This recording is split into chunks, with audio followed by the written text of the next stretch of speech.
bestuur jou lewe.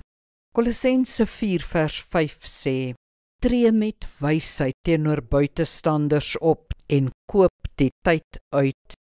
As ons nie ons tyd aktief bestuur nie, sal al ons tyd na werk, ander se belange of onproduktiewe dinge gaan.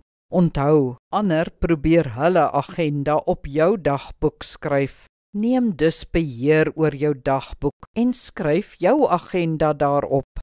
Doen dit heel letterlik, soos volg. Skryf enkele sinne oor jou persoonlike lewensmissie voor in jou dagboek. Skryf jou maandelikse doelwitte by elke maand. Vul dan maandeliks vooruit jou werksure in en die aktiwiteite wat jou doelwitte sal bereik. Maak ook maandeliks tyd vir die volgende.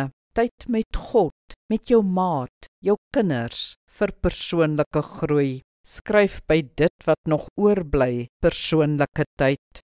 Voer dan jou tydsbeplanning uit. So sal jy by al die belangrike aspekte van jou lewe uitkom.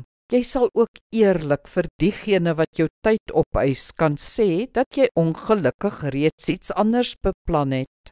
Ja, beplan jou dagboek, jou tyd, jou lewe. Kom ons bid saam. Hemelse Vader, help my om tyd te maak vir ander dinge as net werk. Ek wil meer tyd hê vir U, vir my gesin, vir myself. Help my om grense te stel en daarby te hou, sodat dit kan gebeur. Amen. Die Here seën jou.